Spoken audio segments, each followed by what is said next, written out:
Hello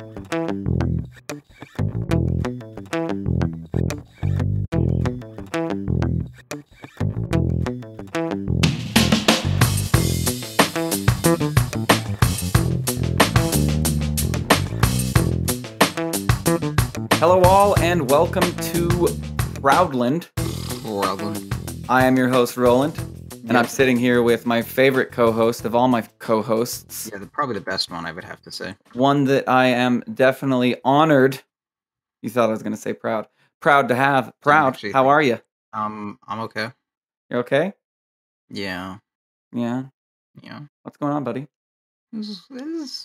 Sometimes you just queue up for solo queue, and you just want to play a good game of Dota, and then 3 fucking people random in your games in a row, and then the game's fucking ruined. So that's me. We had good team practices that made up for it, and I managed to win the game afterwards. But it was like, I think one of the games was just like awful in general, and then 3 of my games were just people randomed because they didn't get the lane they wanted, or they just felt like randoming. You know, first random Viper say, "Hey, I'll off lane because I'm a 280 move speed hero with no escape." That'll fucking work against 3 heroes. Ugh. Oof. It seems like this epidemic of people feeding and pouting happens more in 4K than it ever happens in my level. Like, we'll get people that will just dual lane mid if they're mad. You know what I mean? It'll be Phantom Assassin puts herself mid, and then a guy's like, "No, PA is not a mid," and then he'll pick another hero that's not a mid, like. Recently, we had a Centaur War Runner go mid, which I was like, Centaur, like, can we please come to an agreement? Can we let PA have it because she claimed it first? Yeah, that's not the role that pubs are supposed to be upset with PA playing. Right now, if you're an ignorant, if you are an ignorant pub, you're supposed to say PA is not a support. And then you get shit on. But like it's like you have to update to PA being mid at this point. Otherwise, you're not up to date on what you should be raging at in your pubs. Exactly. I mean, they were mad at each other for sure, but there was definitely no abandoning, and there's no feeding. Yeah. I get that as much as any other 2K player will, but it's definitely not as often as you and Ursi and Flub and I've heard Scrunk complain about it, and I've heard a bunch of people complain about it, that people, I think it has to do with and I don't mean this toward you at all, but I think the pride of being 4K messes with people to the point where if they don't get to play their role, then fuck this game. You didn't listen to me. People who are like, they have certain expectations of how good they are on other people, and like this is like when the ego actually is really starting to come into effect. And there's like ego, like 2K ego, but no one at 2K for the most part actually thinks they're that good. Like there's some outliers, but pretty much everyone in 4K, like I had this one dude who someone was mousing over safe lane, and then he just first picks anti-mage, and he was like, "Guess I have to win this game by myself." Yeah, and I was like, "That's actually not going to happen." I mean, you still will get the no, I'm great at this, trust me, and it's a necro safe lane. You know what I mean? And he's asking for solo safe lane. And it's like he's getting that reward because I bet he did have a game where he just rocked it as necro safe lane, and so now in his head he's thinking necro safe lane's the way to go. It's what I'm gonna do from here on out. I got an awesome win with it.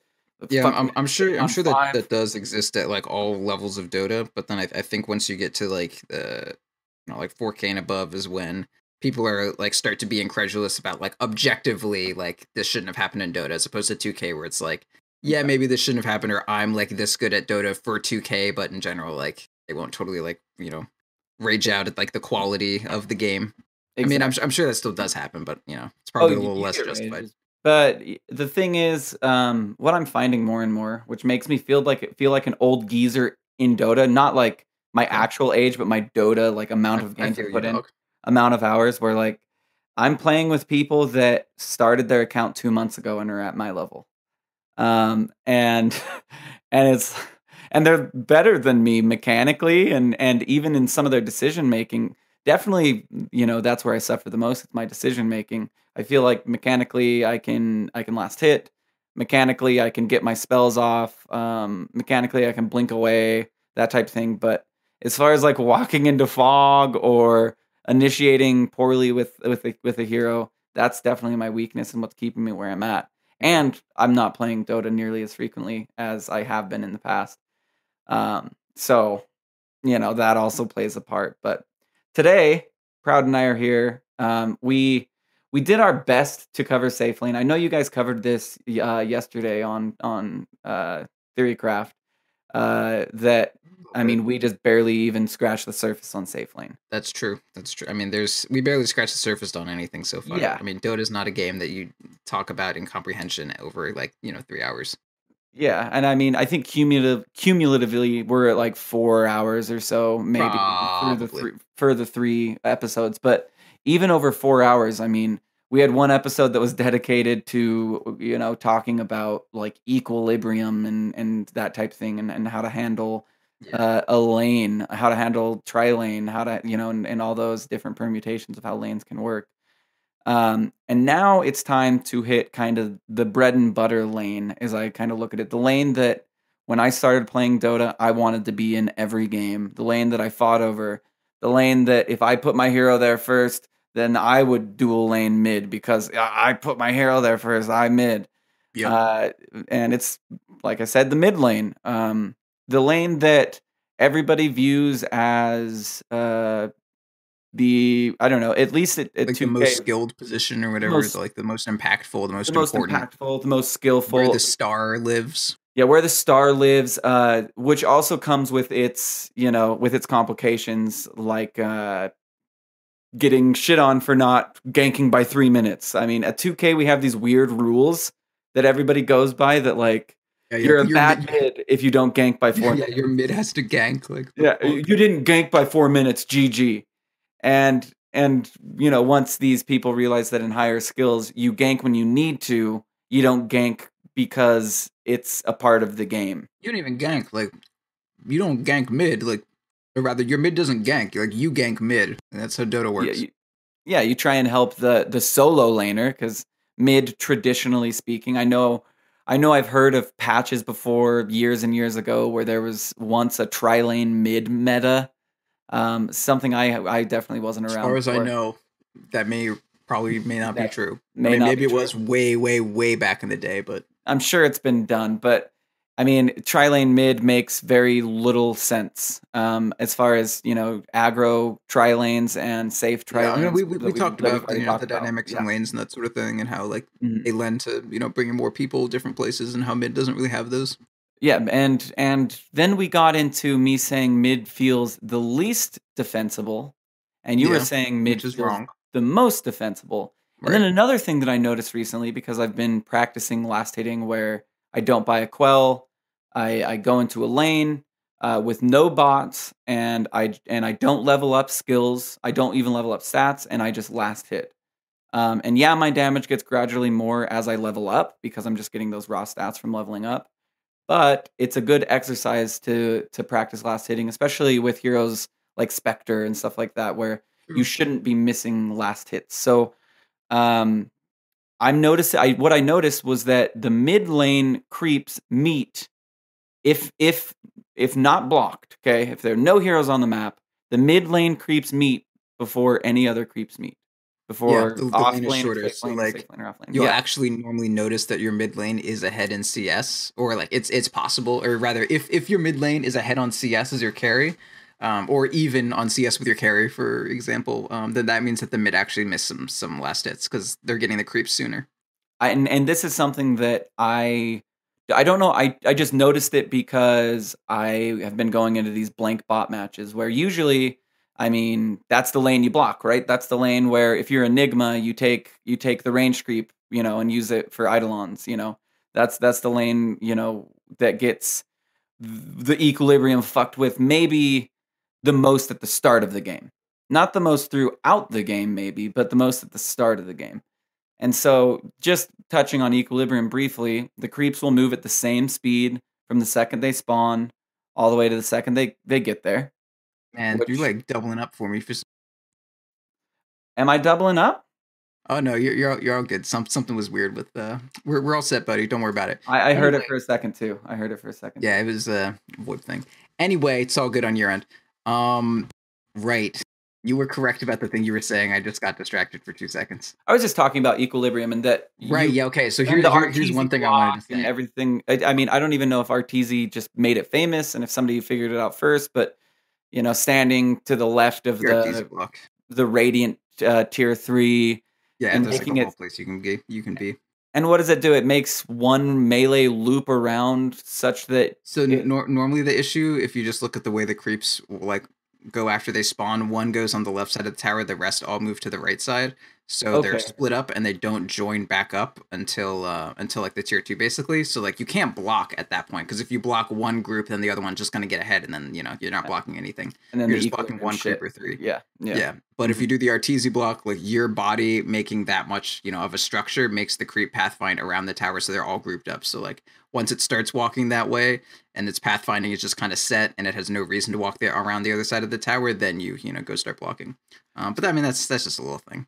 So what do you say the value of this is? I mean, I understand. You just get a What is better this called? block. Creep skipping, or No. I've never. What is creep skipping? Is what Axe does, right? Yeah, creep skipping is when you don't let the lanes meet, like when you deal with a lane before, or when you deal with a creep wave before it meets your creep wave, and like Oh, often behind a tower or something like that. okay. Like what Nax would do with a dazzle, and when that worked way back when, and people Yeah, couldn't yeah, yeah. Or like when Lone Druid off lanes, he wants to creep skip, with his i.e., bear. he takes a Yeah, bear yeah. and pulls the creeps, skips over a tower, skips over the wave, etc., etc. So it's literally creep block. Makes sense. Okay, Yeah, let's use creep words and blocking understand is what they mean. body blocking creeps to make them move less quickly. And so, Um, would you say that mid would be the most vital lane to do this, or are all Yeah, lanes a equally? lot of lanes like on your first wave can be, or at least the outcome of the first wave can be very easily like decided by the block. Like if your wave is on your high, if you do the best block of your fucking life and your wave is all the way on your high ground, then that's just fucking great. Like if it's really close to your high ground that you can be on high ground and last hitting, but it's not at your tower, then you have a huge advantage. And like let's say your ranged creep is uphill, there's a percent chance now that they will miss the last hit to get their Yeah. or miss the auto attack to get their range creep, and that may just be like flat out you get a free deny and that sort of shit. So it's definitely extremely important. Um, yeah, But if I blocked too well, say that I blocked to the point right. where the That's the creeps are meta under game. tower. If you're against someone that blocks very well, this used to be like when because people don't block quite as much because now you just go for the rune Yeah. and then go to lane. But it used to be like when you blocked from the base on, you would if you knew that they were going to block really well, you just wouldn't block at all, and then they'd be blocking incredibly well, and then your block would just show up at their tower, and then it would just push straight into you because like they can't last hit under tower because they have 50 damage or whatever. This was like before when people were going no talisman every time and shit. Yeah, It that's a was cool pretty meta, funny. like a cool mind game, not Yeah, they're just like like. fuck it, don't block. So, and I think you can count on in 4K that they're probably going to get a pretty competent block. This is before the rune spawning at both top and bottom at minute 0. But that's really cool. I've never even heard of that. But so I feel like this was just kind of like a precursory. I just wanted to. This is something I I want to didn't talk about know. lanes. I want to talk about lane spawning. As Yeah, far as I for touched sure. upon this briefly, but because it takes time for lanes to get there, one of the things I used to always berate myself is like let's say you wanted to hit the old hallmark used to be like 50 CS at 10 minutes, and that was like okay farm or like acceptable. Now it's like 60 at 60. 10 minutes is okay. But if you're looking at your game clock and you're like, yo, it's 5 minutes and I don't have, 30. I don't have half of what I need yet. That's actually wrong because it takes time for creeps to spawn and then for creeps to like walk up there. It's like, 30 or 45 seconds or something like that, or almost a minute for them to actually just walk up to where you are. Uh, So obviously, like at a minute in, you're not gonna have any CS. yep. Similarly, so like at the 5 minute mark, you've actually only had 4 minutes of farming, and then at the 10 minute mark, you're gonna have 5 minutes of farming. So if you're judging yourself at 10 minutes, don't cut the time in half and say that's where you should be because it takes time for creeps to spawn there, unless Oh, like you're mid, in which case they get there very quickly. exactly. And I mean this kind of harkens back to like safe lane, but I know that at about 2 minutes if I have like 10 to 12, I'm feeling good. But that math, doesn't necessarily equate to an overall Yeah, 60 or that 60. doesn't mean get 5 CS a minute and you're golden. That's Yeah, exactly. So It's something that you're going to get more powerful by 7 minutes. Maybe by, 4 minutes, you're picking up your phase because you've been last hitting well. Well, Yeah. that's going to increase your farm rate, make it easier to get more last hits. Yeah, not only is it Thusly easier to hitting. get the last hits, but you're also like you don't need to wait for the creep wave, rumble to actually or roll out to actually start. You're already like in the midst of it all happening. Exactly. Which I think is an important thing to note is that Yeah. last hits will scale in time. So if by 5 minutes you have 25, you're still possibly on track to hit 60 by 10. Yeah. So that is Dude, I definitely really something want sushi. interesting. That is really something that should be noted. Purge, I know in a lot of his videos he's mentioned recently that has become the new benchmark. Is this because players are getting better, or is this because Yeah, honestly, that's what it is. it's literally because creeps aren't spawning faster? Creeps aren't Yeah, spawning no, with nothing higher is really quantity. changing. I mean, like they've nerfed the gold that we get from lane creeps. They've nerfed the gold that we get from like jungles. I mean, they've done a lot of things to nerf our gold intakes, but I mean, players are still getting better. So yeah, Such a it's just people are getting better. It's crazy to think that, I mean, we're talking about pros and that they're still getting better at last hitting.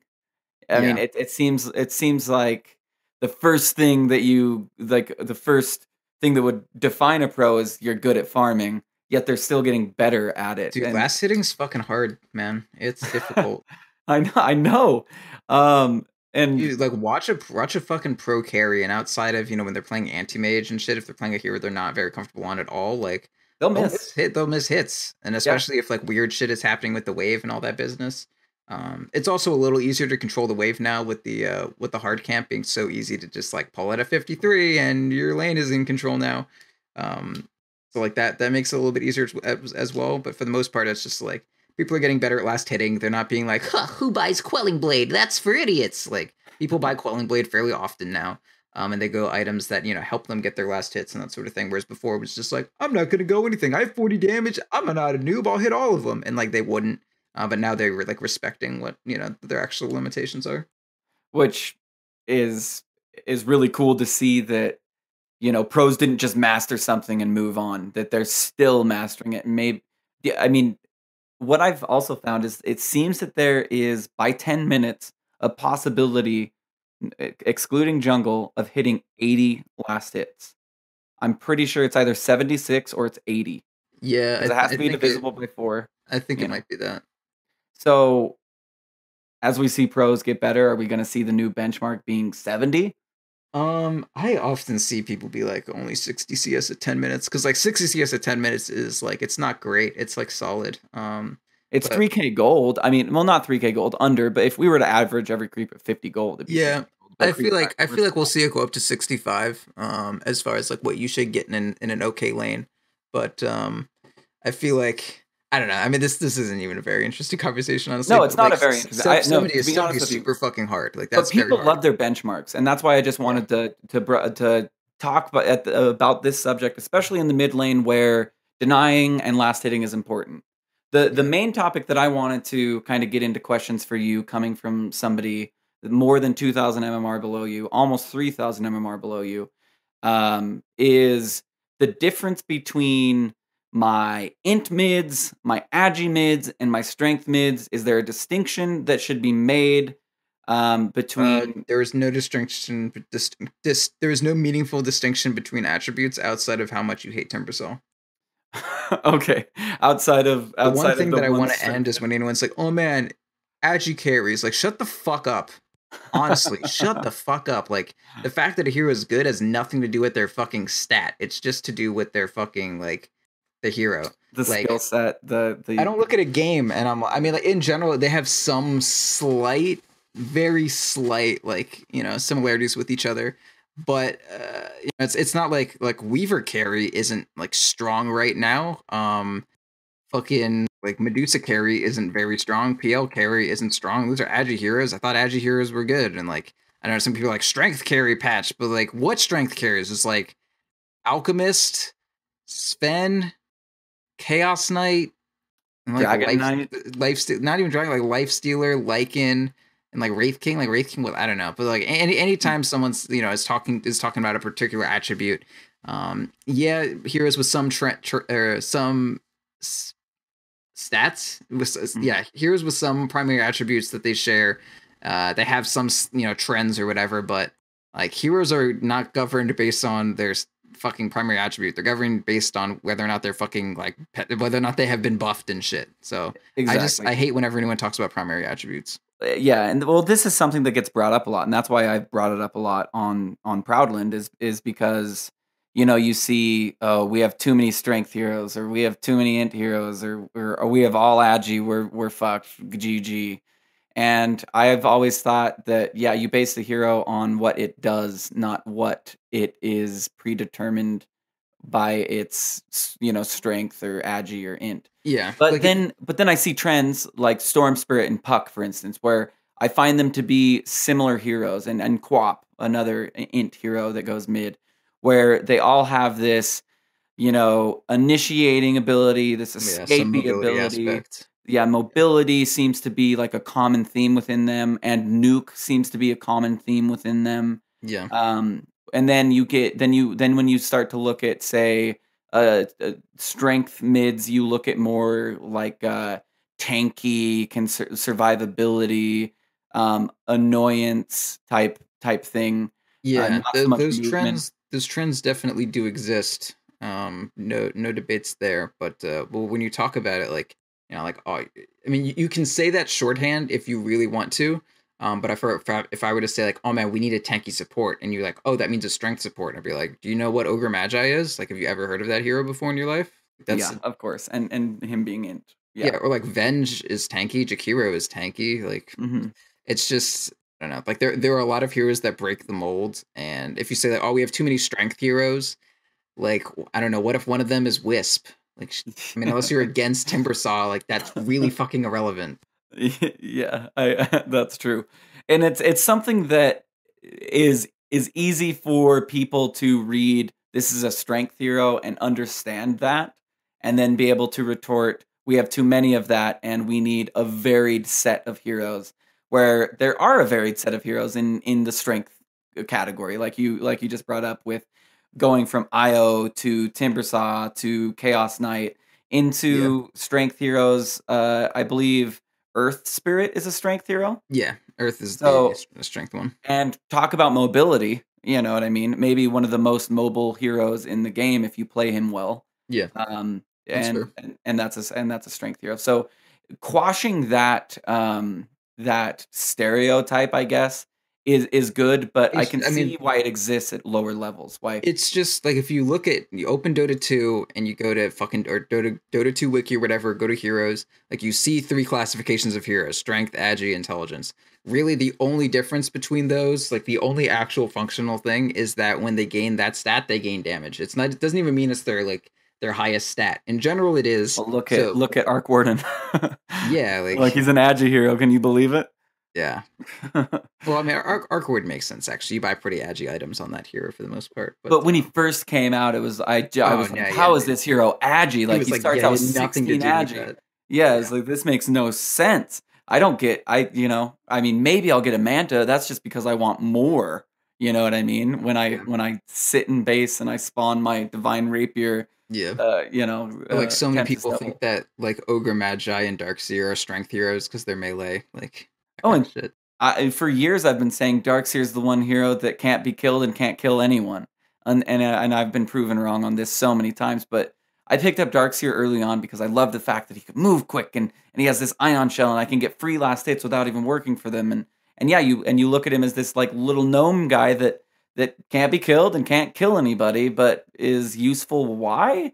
And it wasn't until Yeah. seeing Zai, I'm a poet, didn't know it, but it wasn't until seeing Zaya in the vacuum walls and Yeah. vacuuming people onto cliffs and stuff Team like that. fight and Ion Shell on good Ion Shell Mhm. targets is incredible. For sure. But okay, let's delve into the mid lane. I want to talk about something that I notice with the difference on Radiant and Dire, and what Okay, I'm I ready. know we've gotten into this, but why I feel disadvantaged playing, say, Storm Spirit Dire versus Storm Spirit Radiant.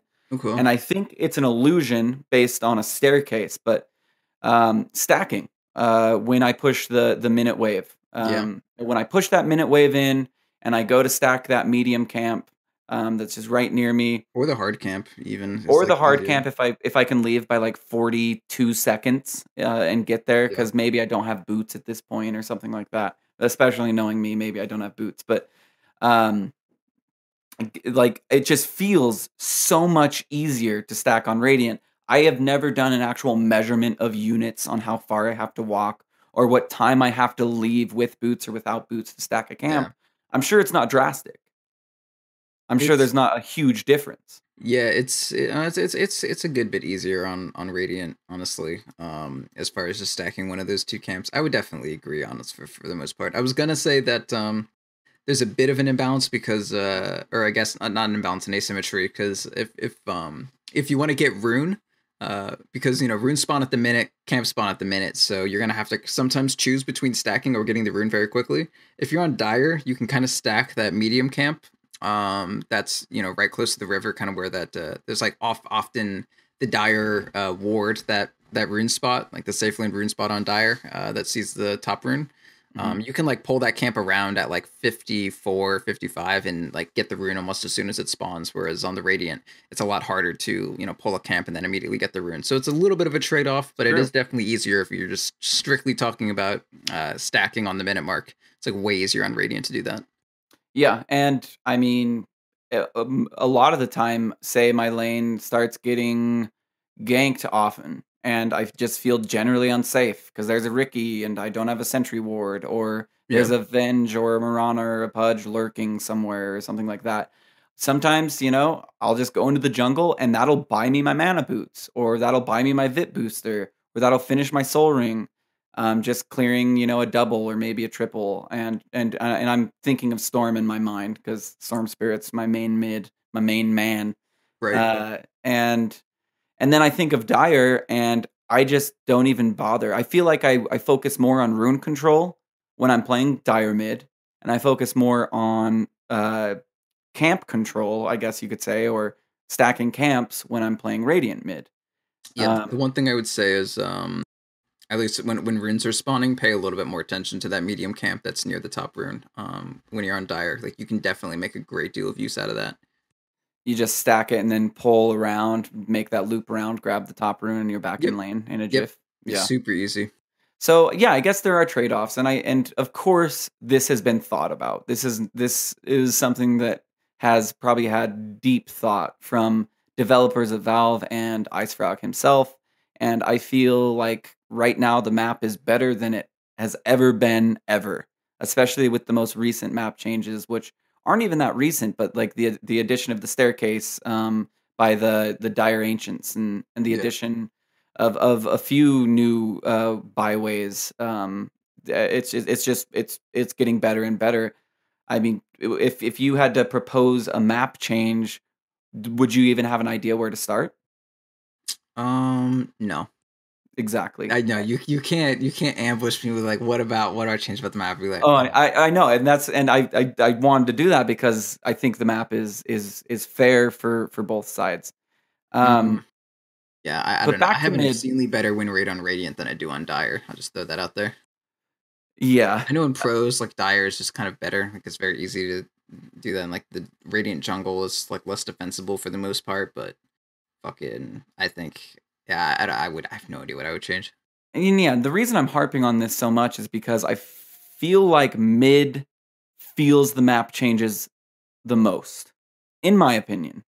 Um, Yeah, kind of. I can see. I mean, like the lanes, because there's so many people in the lanes. I'd feel like, and like the experience in that is so asymmetrical. I don't know. I'll agree for now.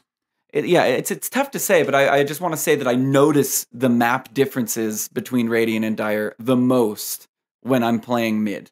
Yeah. Um, Yeah, and like Dire TA is important because you want to be able to stack, ancients or whatever when you farm or when you get rune and that sort of shit. and you can get there easier. You can pick up a rune, and then you can just blast them down for sure. And TA seems semi out of meta, and that's a hero that I played 25 straight games in a row because I saw Ursi do it early on, and uh, never really grasped it. Honestly, never really was able to do shift. It's because I wasn't doing shift commands for using the W. I forget what it's called, where you go into your little phase shift thing. But I don't know, Proud. I don't even I really don't know where to begin with mid. I don't know. I'm coming from a 2K perspective where Yeah. I'm not 100% sure All right. Well, what my job is let's just as yeah. So mid. let's start with that. Like, what kind of hero are you trying to draft mid? Like, what do you look for in a mid hero? Is that an okay place to start? Yeah, I think that's a great place to All start. right. What do you think? You have So, any okay. idea? I and I've Do I have to do everything, or No, is you don't have this? to do everything. No, Because so I'm kind of tired and I want sushi like really bad. I've done my fair share of drafting, and I Okay. guess my mid is always the hero that I think the least about in many ways. I think, okay, I want a strong safe lane, and I want a strong support, or I want a strong tri lane in the safe lane, which means, okay, I need a strong offlaner. Then I need an offlaner that can do that, and then it kind of seems like mid is like, I'm gonna save mid for last pick because I want to think about it the Yeah. least. And you You just try know? to like counter their mid and then call it a day. Yeah, I mean, I feel like it may be the position I think the least about, but is that star role and that hard role to play. Or oftentimes I'll just first pick a mid and be like, Invoker's good, you Yeah. know, and just Right. Invoker, first pick. Pretty You strong know, first pick, truthfully. yeah, it's like, what's gonna happen to Nyx Assassin? Get a There's sentry some mid. good mids against Invoker. Like PA and Juggernaut both do very well against him. Yeah, but from the general how I approach a mid, I don't, I guess, is to answer your question. I try and ignore it for as long as I can in the draft, or just get it out of the way as quickly as I can in a draft. Okay. How does All Ham right. approach it? Wait, say that again. How does your team approach it? We first think about the heroes that our mid laner is good at. Then we decide, you know, what the timetable for the game is going to look like, whether or not we can win late, whether or not we have a chance late, whether or not we have to end early. And then, I mean, mid is one of the more versatile heroes you can get. Like when you get a carry, it's not like you can get something like a lion that has two crowd controls and a silence. Like your carry is not going to have a silence for the most part. They may build an orchid if you're lucky, but your carry is not going to feel that. Your carry is probably not going to supply your team fight damage. Your carry probably isn't going to do a lot of different things. But your mid laner, I mean, if you want a silence, there's like Puck and Death Prophet. If you want I guess Drow has a silence, but anyway, like there's a lot of situations where you're like, we're not Sure. going to go Drow here, such as you have a melee anything already. Or it just gets banned because Yeah, or it's not an option. Yeah. yeah. But yeah, so I mean, you can get like Puck for a silence, and then you can just get Puck for like some crowd control. You can get like Queen of Pain if you want AOE team fight damage. You can get Invoker if you need absolutely anything at all. You can get OD if you need to do better late game. There's like there are plenty of mid heroes that can do all this shit. You can get DK if you need tank, or if you need to push really early, but there's no way you're gonna win your mid matchup. So you can get almost anything out of mid, honestly. But I think the one thing almost well, I was gonna say all mid heroes share, but that's not true. There's like classifications of mid, which is what I think you were trying to get to me. You're trying to get Yeah. me to say And earlier. my I guess the way I sorted those classifications was wrong. By looking at them like strength, int, agi. Oh, for sure. Yeah, Yeah, that's very wrong. An alchemist draft has nothing in common with a Dragon Knight draft. I mean, maybe a exactly. little bit if you want to, say some very specific things, but and like Like, compare I can either of those live. to a Magnus, like that's not the same shit. No. So I guess the classification would be initiator, nuker, sustainer. I hate Nuker. So I would say like there's control, What would control? Can damage, we get late deeper game. into control? Because I hear this word all the time. And I mean, do I just take it at face value, or does that just literally mean I can sit where I am and control this lane? Is that No, like, no, no. Control as in like crowd control, stuns and disables and the like. oh, okay. Okay. Like being able to control your opponents and stop them from doing shit. So like a Puck or who else would fit under control? Like Puck for certain, Invoker, like Quaswex Invoker for sure. But no I think Invoker in Dragon Knight general. would be control, right? A really long stun. Yeah, I would in some aspects like he's only a single target stun, right? Like I think there'd be a difference Mm, between the okay. control of like a Magnus or a Puck and then what a Dragon Knight Yeah. does. Dragon Knight, I feel like you don't draft Dragon Knight for control so much as like you look at your team like, oh, we need a stun Dragon Knight. Hmm. but like the team, I guess I'll say team fight control, and then there's team fight control is like one of the things you want. Team fight damage is another thing that you can look into, and then there's What would be a hero example of team, like Tinker? Was that like team fight damage? No, Tinker is kind of an X factor. Team fight damage, I would say Queen of Pain and Exhort Invoker are probably like okay. So a big scream, something that supplies like a huge body of damage that only needs a support to like so something that a Rubik or like something that like they do their combo and then a Rubik can finish an off target, someone where you're not focusing down with a Fade Bolt or something like that. Okay, so a big source of damage in an area. Yeah, so one of the things, I haven't said this in a while, but the thing that I think sound most obnoxious that I would say is that almost every team needs a solid body of damage. If you think about the way Dota 2 works, solo kills in general don't happen with two remotely evenly skilled people outside of like, Slark gets 13-minute Shadow Blade and finds a level 4 Shadow Shaman. Like, that kill's going to happen. Yeah, for the most part, like your mid is not going to kill their mid unless their mid's already at like half health. So or like out of position or out of position, et cetera, et cetera. Like in general, solo kills don't happen, but Dota's pretty meticulously balanced, so you can almost solo kill anyone. So if anyone like makes a fuck up, like in Dota, all you have to do is make one little fuck up and you can just die. So what you need is enough AoE damage, enough kind of like ambient damage to exist where almost everyone on their team, as soon as the team fight starts, has already made that small mistake and is now going to die as soon as you get to them. So like think about a hero like Phantom Assassin. Phantom Assassin can dagger and then Phantom Strike someone, and so many times you'll get really close but not actually kill them. But like let's say you had Queen of Pain do like a Scream of Pain on like 3 people in a Sonic Wave or something like that. Now PA has the ability to choose any one of those people and then kill them. And then Rubik and Ogre Magi can both donate their nukes to one person and that person will die. So like you need an even spread of damage to make everyone, able to be killed. That's okay. And wow, that's really insightful. So, and that is wildly different with, say, going over to a Magnus pick, where Magnus is like that control, where now I have 5 heroes here. You need now your offlane to have that body of damage, right? Yeah, Magnus isn't going to supply that much damage. Magnus can enable your carry to supply, some AoE damage with the cleave. Sven walks in or something like that. Yeah. Or like, our Omni draft, our Omni PA that we do like Omni offlane, Magnus mid, and PA. And even though we don't like often we'll play that with Sand King, and Sand King will supply a shit ton AoE damage. And can stun them all yet again with Further Strike. Yeah. But also like we don't even if we don't have Sand King between we have like a lot of smaller sources of AoE damage, like Shockwave does solid AoE damage, PA with Cleave does solid AoE damage, and if I jump in or Magnus jumps in and a Purification nuke happens, that's enough people that do solid AoE damage that you can snowball off that. So you're talking about like a body of damage split between 3 heroes instead of a body of damage being on one hero. Although when we have a Sand King, it's like the Sand King, the best hero in the game, and he's my highest win rate hero ever, and I played him completely wrong. And now that I'm playing him, well, I don't know if I played him completely wrong for the time, because that was back when Caustic Finale was not nearly as good. But I don't even play Caustic Finale. I mean, I've only played one Sand King game like my fucking life, but man, it was a good game.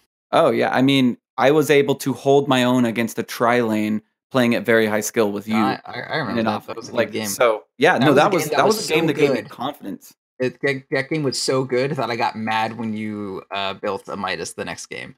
Yeah. That's how high it raised my expectations, is that wasn't even in my fucking, like, there's no way he'll build this Midas. Yeah, I know. And here's the thing with me is I need like somebody to be like constantly yelling in my ear. I have this like gambler mentality where I'm very in the moment. Like I was listening to Theorycraft yesterday, and you're talking, think a minute ahead, and you were talking more specifically in farming. But I think that rule can apply to more than just farming. I think that rule can apply to pretty much any action you want to do on any hero. Is think ahead, make a plan. The thing that I would caution people to get from that is like what I would say, especially in the context of a Midas, to be like, okay, I'm going to get a Midas, but then what's going to happen after? But I want to say I did have a game where I was on here. I think it was on. There's one game where I was on PA, another game where I was on Juggernaut. The PA game I lost, the Juggernaut game I won. So I know that when I'm at this point, like it definitely is the thing to do. So they're really far behind. Everything's going to shit, and I decide to buy a Battle Fury, and I finish it at about 23 minutes. So on one hand, you're like, all right, you built a farming item at 23. Like, what the fuck is going to happen? My team, raged at me. But on the other hand, you say like, all right, let's say you bought an item to fight. Can you realistically fight at 23 minutes just because you have like 80 damage in a Vanguard? And if you do that, do you have any chance at fighting at 40 minutes when you have a Vanguard and are trying to farm with that? And the answer for that is like no. So like, I'll get mad at PAs at my level where I see a 24-minute Battle Fury and that's all they have, and it's like, are you fucking kidding me? Just don't even build the Battle Fury. Build a Desolator or something. Get something else. But and no, that's correct for the most part. I wouldn't say that's wrong. I'm just saying that there are some weird situations where like, like a catch-up Midas or a catch-up Battle Fury is actually the thing where you're like, there's actually no way I can contribute to this game at all, so I'm just going to go all in. And, like, if the game is that bad, sometimes that's the play. For sure. Okay, so steering us back onto mid, I've heard, I think this is coming from Blitz's point of view on how you should handle mid in, like, a procedural way, which is last hits come first, harass comes second, and denies come third.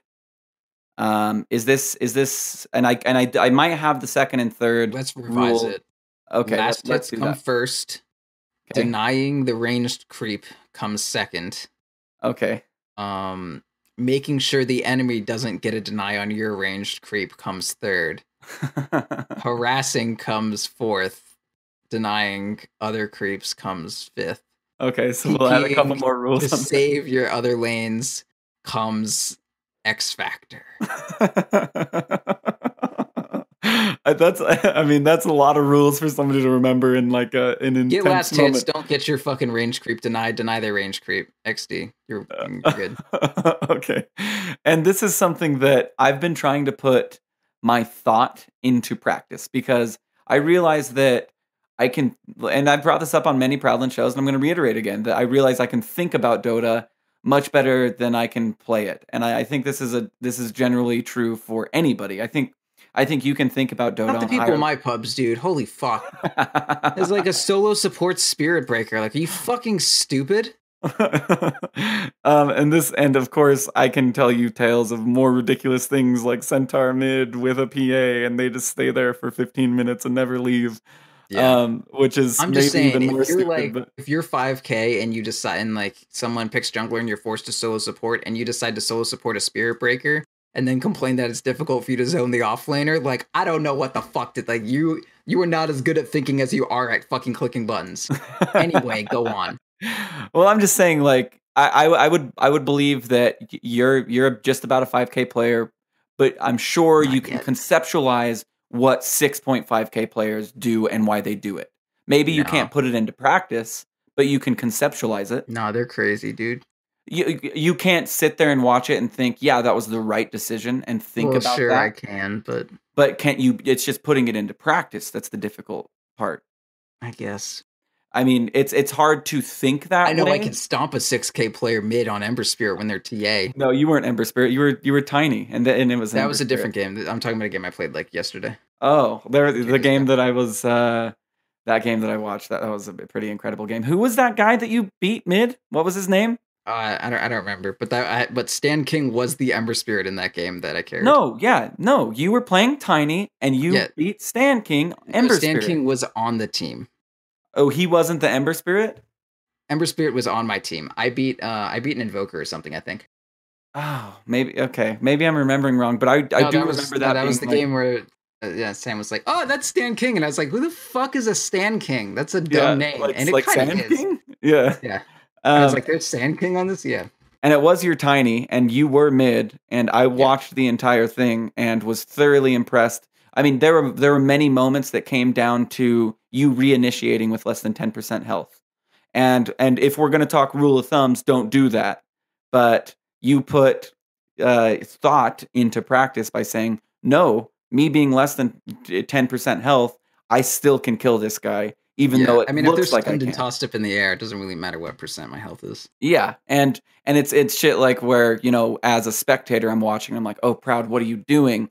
And then the dust settles, and Tiny's still standing, and the Kind Ember of Spirit actually is literally the dead. dust, because Avalanche, kicks up a shit ton of it. Exactly, like, literally, after the tiny dust settles from the avalanche, Yeah. you realize that this big rock guy is still standing at maybe 5% health now, and you just safely walk home, and you regen, or you TP home, and you regen, and you're fine, and that happened a lot that game, which I think is something that is a clear distinction between your level of play and my level of play, where we won't reinitiate when we're at like 30% when it's the right thing to do, Yeah. whereas you'll reinitiate at 10% if it's the right thing I to think do. that's the correct play, though. I mean, not to say that you're wrong, or not to say that, like, if I was playing that account, I wouldn't reinitiate, but it's Mhm. important to know your limits. Like, because if I missed any of this Avalanche tosses, like, that would be the biggest feat in the fucking world. Yeah. And that's not a difficult thing to do. Avalanche has like a 0.25 delay before it actually happens, and then once it happens, it has like a 0.25 before the stun like actually starts. It's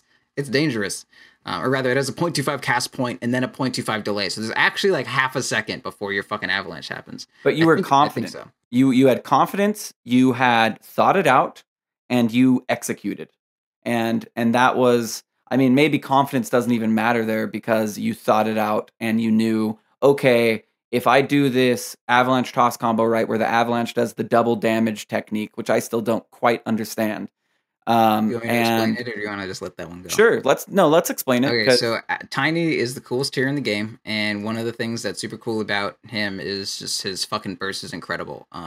So there's certain elements that take his burst from just, avalanche. Avalanche is a nuke, is his Q. It's a stun, and it does damage in instances, kind of like a torrent. It's just like and each one of those little does a little damage.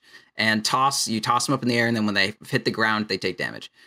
So Avalanche is Avalanche like lasts for a second or something, or 2 seconds, and that says in like the graphic, lasts that long. It's kind of like Midnight Pulse or whatever. You put it on the ground, and then something happens, or Pit of Malice or Rain of Fire, whatever. There's something that happens for about a second or so when you hit Avalanche on the ground.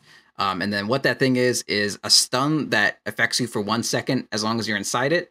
And if you're inside it for longer than 1 second, the stun will time out. But what can happen is there's actually 2 avalanches. There's an avalanche on the ground, and then there's one in the fucking sky, which doesn't, you can't really see it, but you see the rocks moving up. So just pretend there's like rocks, tickling your toes, and then rocks tickling, your knees. Your chest? No, it's like your knees. They don't really go up that high. But so this is what happens. So Tiny avalanches you, and then you start to be affected by the avalanche on the ground. So you take the damage over 1 second as you're stunned. And then so let's say I toss you in the middle of it, then the fucking rocks that are like, by your knees or whatever are now touching your feet, your fucking weak point. So you were affected your by Achilles heel. Yeah, they touch both your toes and your Achilles heel. So not only did you stub your toe on some rocks, but your Achilles heel was just fucked up by some other rocks. So what's the timing? Let's say like you're going in for it, like right now. Okay, so it's you Q throw. Is that just Q throw? Yeah, Q toss. You can WQ. You can toss avalanche, but that needs to be the tightest timing in the fucking world. You have like half a second if you avalanche then toss, which is plenty of time. But yeah, like. Do you feel confident you could do this with a 75% success rate? As long as I don't miss my avalanche. So if your avalanche hits, you're confident you can do this like 75% of the time. I mean, if it's a max range avalanche, it's literally impossible for me to get to them. But if I see someone and I want to blink avatoss them, yeah. There are other things that. Okay, so you only take bonus damage from the avalanche, or you only take double damage from the avalanche. Like you're only affected by 2 instances of avalanche if you are in the sky, and the only way you're going to be in the sky is if you're the person I toss. The only way you're the person I toss is if you're right next to me. Or if rather you're the unit that's closest to me. So in order to get, that combo, the double avalanche, you have to be like right next to the person that you're doing this to. Which a blink dagger is usually facilitating that. Yeah, or some crazy like juke play where you walk around a tree, see him, and hurry and do it, or something like that. Yeah, and then to bring this all up another notch, the person that you toss, so toss does 300 damage at max level.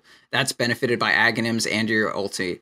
But Tosta has a 20% damage modifier on the person that you are tossing up in the air, or the unit that you're tossing up in the air. So if I toss one of your creeps to you, the creep will take like 350 or whatever the fuck, 360 damage, something like that. But if I toss you up in the air, you'll take 360. If I toss a creep at you, the creep will take 360 and you'll take 300. If I toss you, you'll take 360. Okay. Okay, and whatever you toss it on will take 300. Yeah. So the thing that is tossed can take bonus damage. I can also toss my friends and that sort of shit, and they won't take any damage. But so you add all those together, and then like your ulti, when you level it up all the way, you're tossed to 65% more damage, which I think is additive with the 20%.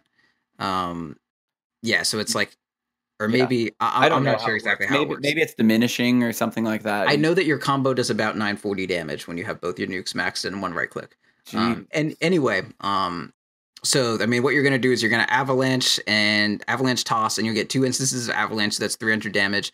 And then your toss is going to do 300, or that's 600. Then your toss is going to do like 360 or something like that, which is already more than 940. And then your right click's going to come in. Oh, that's right. Magic resistance also factors in. But yeah, anyway, avalanche toss, shit ton of damage. Tiny is very cool. Yeah, and yeah, that was just a specific instance. I know, I mean, I know you're a competent mid. I know that you're not going to go mid and just feed. I know you're more of a safe lane guy, but seeing you go up against somebody that was quantifiably much higher than you and has played for semi-pro teams, I think is what Ursi was saying.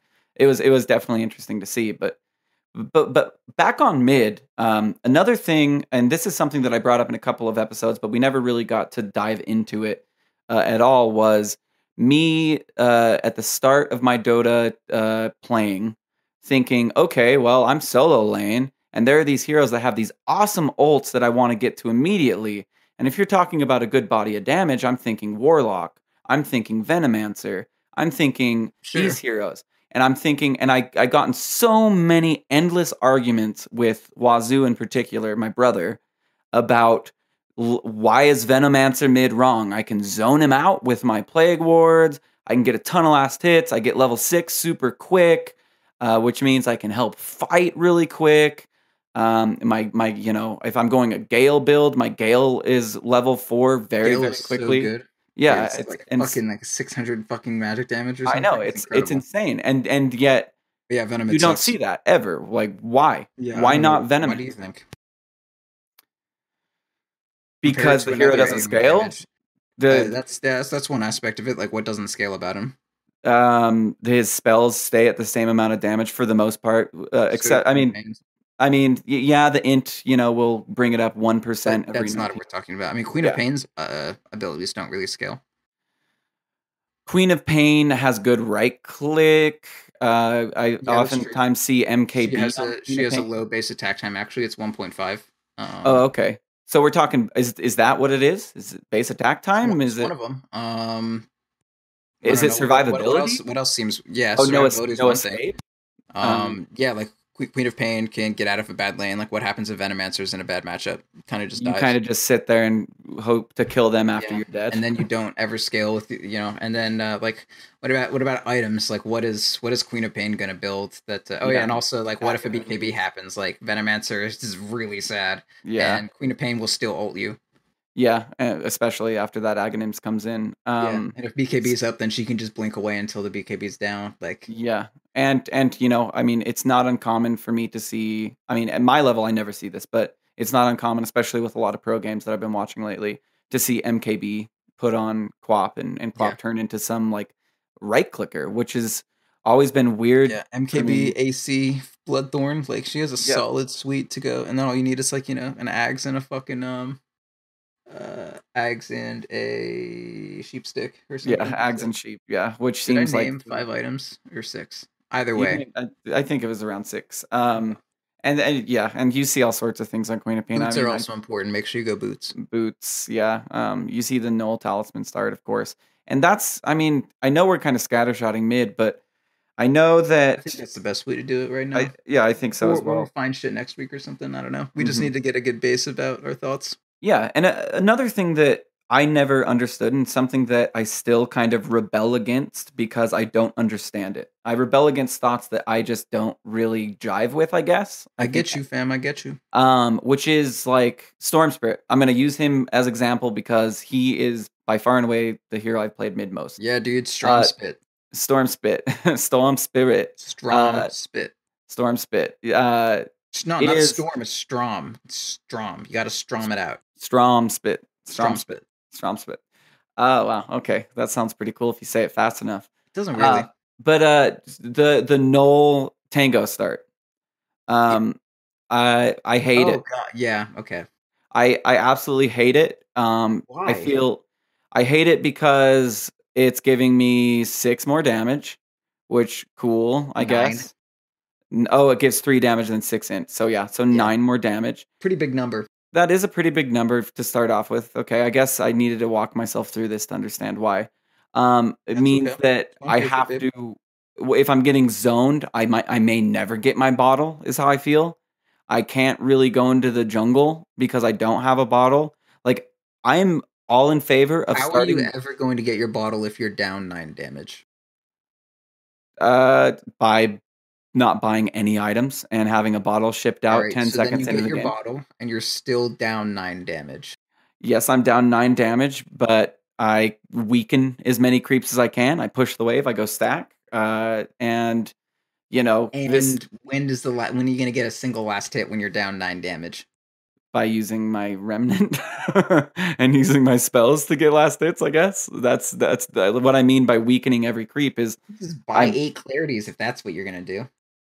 you think well, I guess 8 clarities we're What if talking 200 gold, 400 gold? that's like 400 gold. This is like nothing. 400 gold, No, but 8 those can get clarities? No, canceled. that's 400 gold. I guess that's 400, yeah. Yeah, so 400 gold in clarities where if I'm out of position once, that's 50 gold down the toilet. Yeah, but it's 8 of them, so you're fine.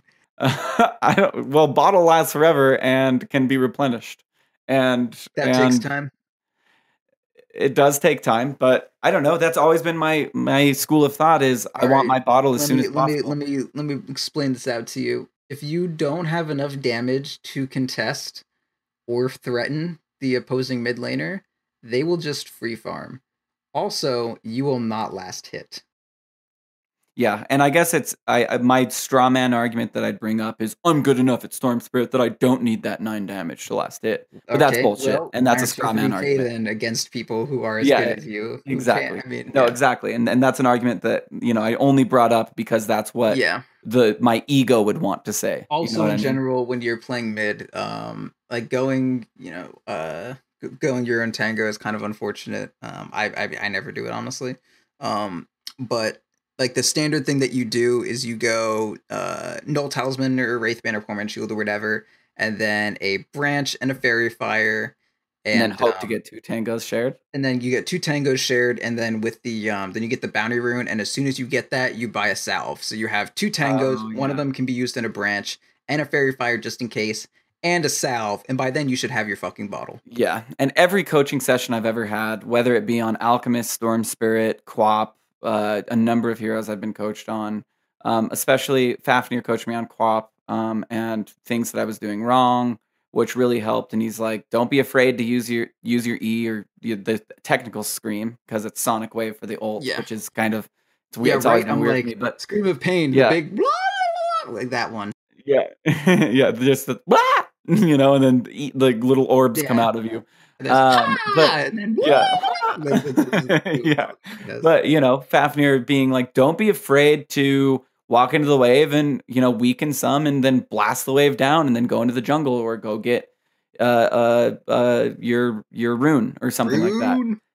And then another thing that was brought up about Quap to me was never, or I guess not just Quap because there's other blinking mids. Are there? Yeah, there are. Or blink dagger mids, I guess. Is never blink in to grab a rune.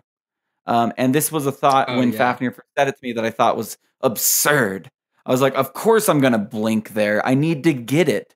And like, what are you talking about? You have no idea. But I want it, and it's there, and I have an ability that makes me there. What the fuck? And he's like, well, how do you get out? And like the second somebody talks to you and like asks you that like semi-rhetorical but serious question where you have to answer it. It's like, will I walk out? And it's like, well, what if you could blink out? And it was like, oh.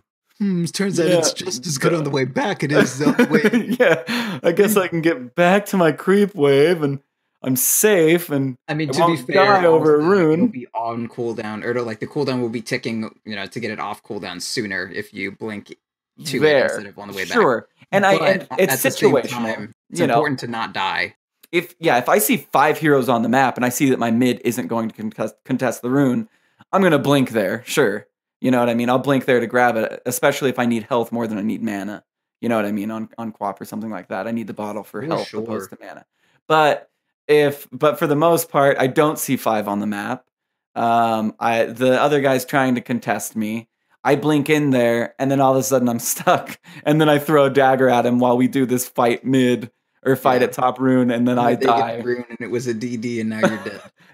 Yeah, and then I was just like, oh shit. Well, let's hope the dagger kills him. And then you see like 3% HP as he's walking back to base. And then you tango, and you're like, oh. Yeah, and you're like, darn. Damn you, Fafnir, and your advice. But then you also get into like Alchemist mid, and assuming you get the rune, and you buy Stout, Quell, Tango. Oftentimes you buy Poor Man's Shield, but yeah, you can go Stout, Quell. So or maybe it actually was PMS.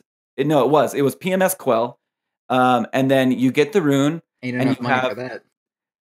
Say again. It's not enough money for a PMS. Oh no. Quell. Okay, no, PMS Tango. Yeah. And then you get the initial bounty, and you have a Tango, and then you have Tango Quell shipped out. Okay. Or not Tango Quell, Salve Quell shipped out immediately. And both of those. Yeah. Well, so I think you have exactly enough for Salve Quell. If you have Tango shared to you and you don't buy a Branch and a Fairy Fire, then yeah, you do. But there's no money. I'm talking just PMS Tango, get the rune, have Quell Salve shipped PMS out. Tango is like 625 on the dot, and the rune does not give you 310 gold. 300 and it gives you like 200, right? I thought it was. It's 3 times, 4 times, 5 times, 6 times. Oh, okay. No, you're right. So it'll give you 300 gold, and then you have to. It is 3. I thought it was 2. And then the game starts, and you get 10 gold within like 5 seconds or something like that. You know what I mean? And so you can afford the. But it was a really interesting lesson and it's like, well, why do I need the salve? I'm full health. And that's also another. Let me tell you about the future. Yeah, just full of pain and hardship. Exactly. Where, I mean, and these are things like, and that's why I'm going to hearken once again and use that word again. Back to Theorycraft Thursday yesterday on you talking planning ahead. I'm not even going to say planning a minute ahead, but just planning ahead. Like I never ever buy salves mid. Because I'm at full health, bro. I don't need a salve. Well, hey, guess what? A salve is never bad to hold on to. And worst case, you just wasted 55 gold to hold on to something that you didn't need. Yeah. Because you sell it back. Yeah. And this is an idea that I don't put into practice, but understand fully. Like I can tell you right now, I know it's good. I know that I'm going to take damage.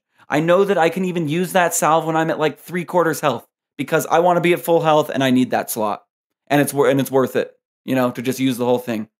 But then I'm mid and I'm playing Storm Spirit or I'm playing Alchemist, and I don't do that because I need to get my armlet ASAP. I don't need those intermediary items. Yeah. I need an armlet because that's good, and that's my justification. And really, it's habit. It's just habit. I like to use the comparison of when I was being taught how to type. And every time you go off the home row, it's going to take 100 right keystrokes to correct one wrong keystroke. Yeah. Well, I have the 2,500 games of wrong keystrokes. That's true. You know what I mean? You're not wrong. It's going to take a long time to correct my bad behaviors. And so just lately, I've been taking it more seriously, and I think it has to do with me not being able to play like 14 games a day now. I'm able to play, 1 if I'm lucky. Sometimes not even that. I'm able to pop into, a bot match and practice last hitting. So I value Honestly, that that probably one helps more game, than playing 2K pubs. just practicing last hitting Yeah. and doing it with no quell, no items. That's No quell, I no spent items, like an no. hour doing that today. I was like waiting for shit, and I was like, I'm just gonna fucking Yeah, like last hit for a while. 'Cause my last hitting on PA and Drow was like not where I want it to be. I've been doing it with PA, Jug, and Spectre. Your jug is Because fucking PA is so hard for me for some reason. I don't get it. I just suck at it. she has low damage, and the thing about crit heroes, and I know PA doesn't start critting until level 6, but Jug, you generally get that well before level 6, unless you really want healing aura for some reason. Um, but I find it to be like more of a nuisance because I think, oh yeah, this is the time I'm gonna hit this guy. And I either hit the guy and it crits him down to like a sliver and then I miss it, Yeah. or I'm not last hitting him like I would last hit a Spectre, where I'm waiting for it to get low and that, oh yeah, so what? I wasted 160 Yeah, I damage. mean, I this still isn't got the even. I'm last not even hit. talking about when I have crit. I'm just like, I don't know. I have like Quelling Blade and Brown Boots, and I just like I don't know how to interpret my damage range. I don't know. Anyway, that's a PA is hard, shitty tangent. and I'm just basically my benchmarks is I'm going mid, with a lot of the heroes. I'm going mid just because I want the creep wave to hit right away, and it's not so much about the terrain.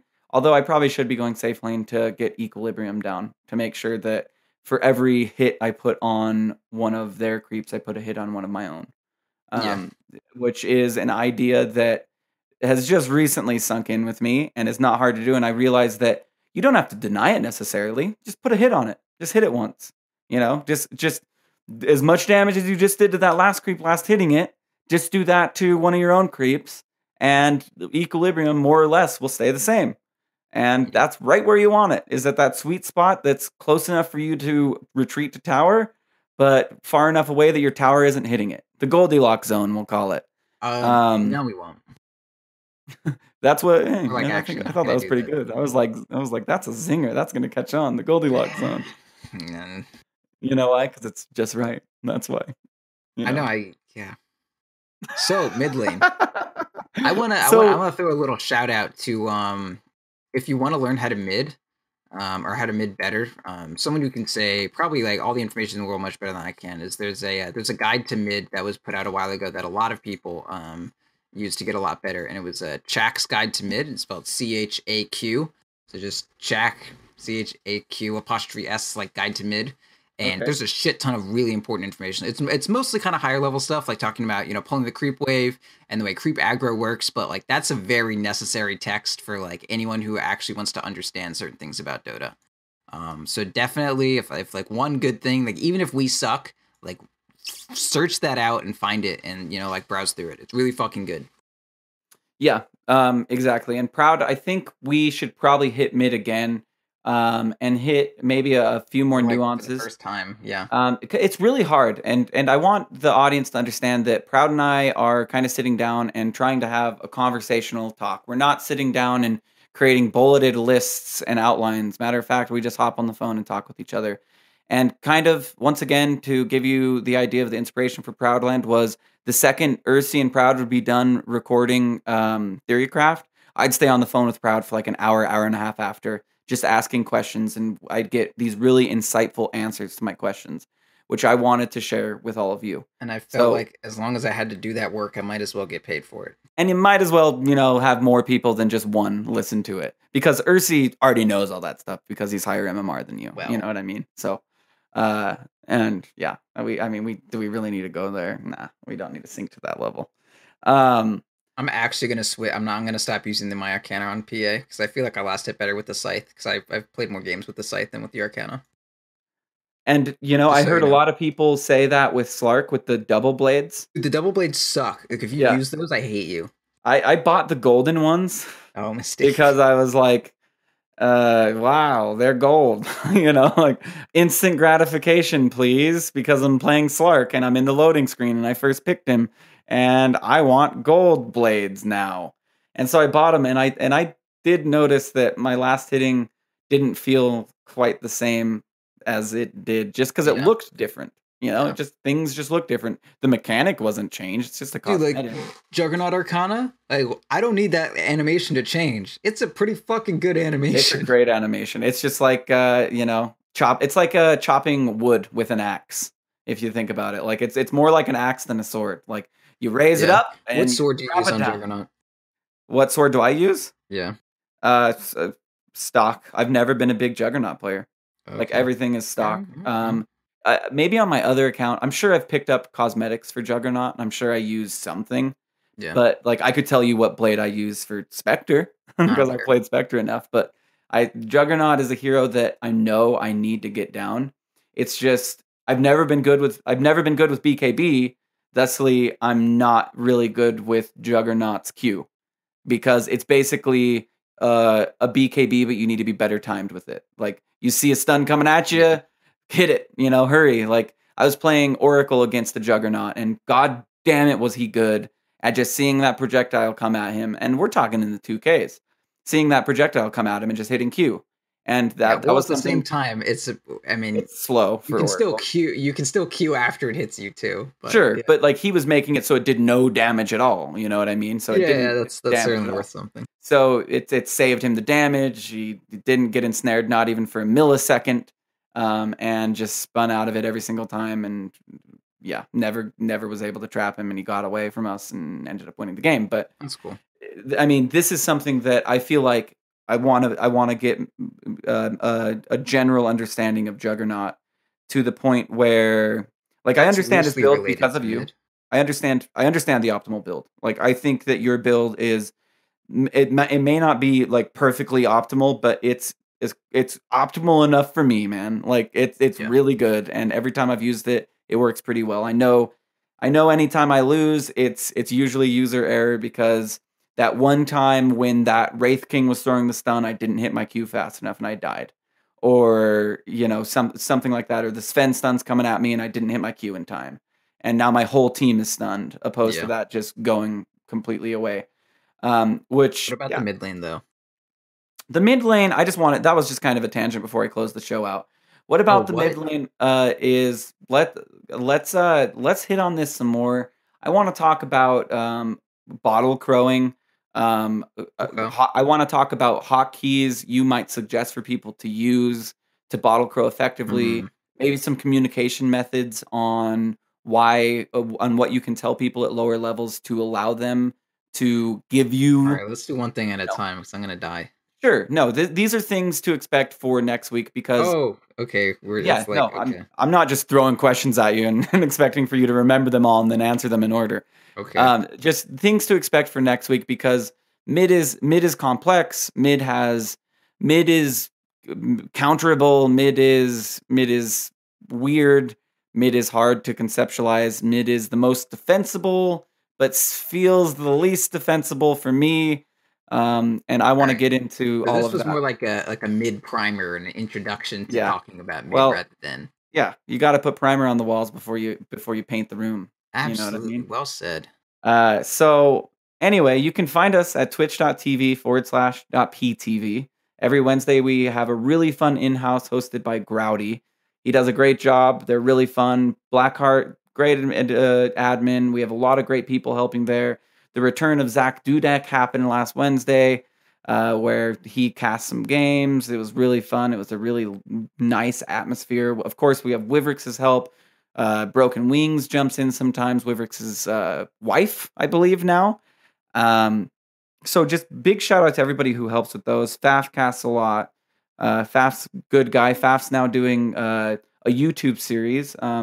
I asked him to do a Naga game of mine that happened recently where some guy randomed Naga, said, "Oh shit, I don't know how to play this hero." So I said, "What do you want?" He said Pudge. I picked him Pudge. We swapped. I had Of 928 course, this blast hits. fucking piece of shit who randoms then can't play the hero is a Pudge player. Yeah, Can I of course. just I know. And so I took Naga. I thought I farmed really well. I think it came down to itemization and execution on the hero. We should have won that game. I had 928 last hits. yeah. I like it went on. I was dealing with megas by myself. Like it came down to itemization. I didn't know what to do. I ate the moon shard. I did everything. I still had all its gold. I bought a Necro 3 just to leave in stash and use it when it was off cooldown. I thought I was doing everything right, but I can't wait to see what Fafnir has to say about that game and what I did wrong. I know I made some major misplays. I don't know if it was more my fault or more a team dynamic fault, but anyway, check out those. Fafnir does a great job. He's already done a couple of games for the community. There's one with Cyphus, and he'll continue to do these. Of course, find us at defensethepatients.com. We have a rather antiquated website right now. Trust me, a new website is incoming. Proud has definitely noticed this. The shows tab doesn't even bring up shows. There's a lot of issues with our current website, and you want to know why? I built it. That's why. That's why there's a lot of issues with that website.